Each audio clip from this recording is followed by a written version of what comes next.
So, Greg, based on what you've observed and also based on what Matt Rhule has said, and maybe even more so what the veteran players have said that have been around for both regimes, what seems to be different about the way they approach practice? Reps. I mean, reps. That's the thing. Because they've been doing most of the time they're doing the split practices, and everybody's just getting a ton of reps. There's no standing around. Everybody's involved. Everybody is fired up. There's no screwing around like you see under other coaching staffs where guys are just messing around when they're not out there. And I mean, so being involved, taking all those reps, you're always in line, and that's what we, when we're out at camps for high school prospects, and when you've been doing this as long as I have, I mean, you even go out, you go up, myself, I'll go up and I'll tell guys, what are you doing standing around in the back here? I mean, you need to take as many reps as you can. If you want to get a scholarship offer to get noticed, get your butt up there in the front of the line. Don't just screw around in the back and just talk to your buddies. So there's none of that going on here, here anymore. At the next level that you're already in. So, but yeah, I mean, it's such an efficient practice. Like I said, everybody is involved, and it's just it's nonstop. And the guys, it's a beneficial tool for everybody involved. If you're a frontline player, you're a number 2 guy, you're a number 3 guy, or you're an incoming freshman, you're getting as many reps as everybody else.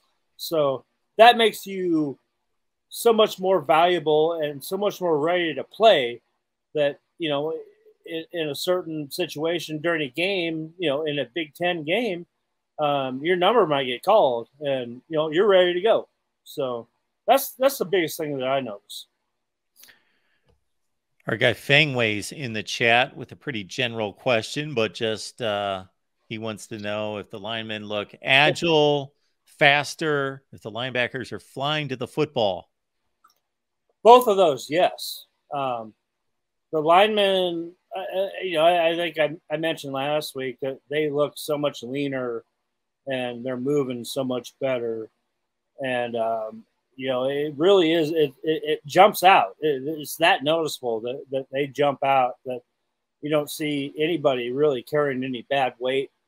And, they're all busting their butts out there. And, because it's an open competition across the board.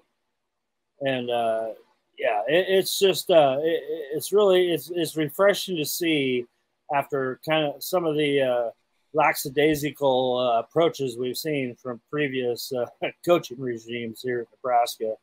And, the linebackers, I mean, those guys are hungry.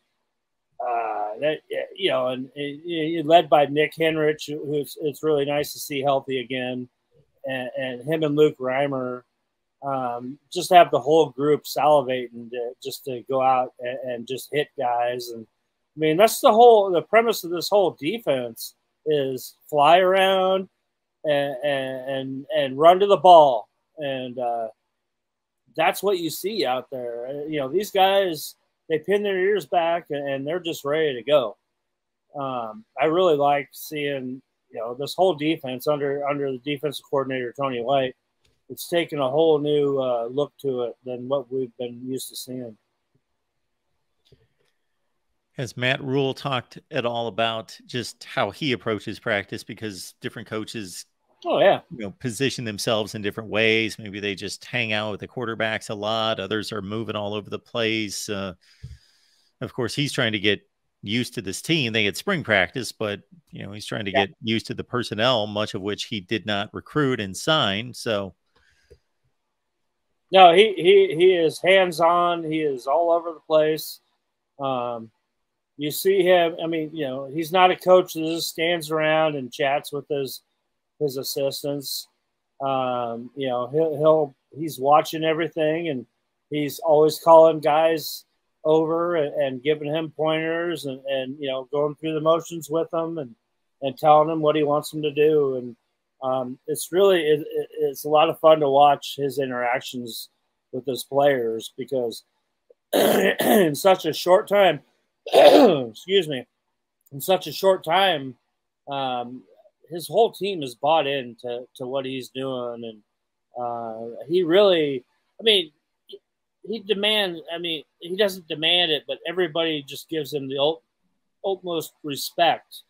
And you just can't help not to, because just the way that his demeanor is and the way he comes off and his knowledge and how confident he is in what he wants to do. And it trickles down to his whole coaching staff.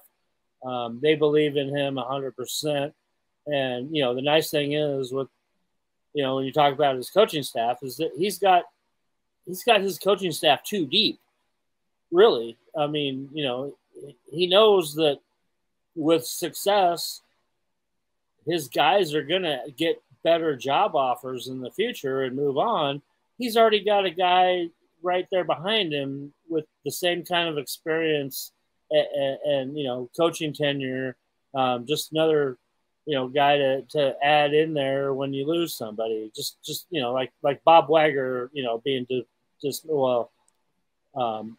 resigning, but you bring in a guy that's already been the tight ends coach for 2 Power 5 teams already. So that's just the kind of way. I mean, Matt Rhule is to me, he's almost like the ultimate general out there. That he not just his players, but his coaches. He has backups for everybody, and that's just his style. And he's gonna play everybody that in his mind, every player in his mind that is good enough to play is gonna play.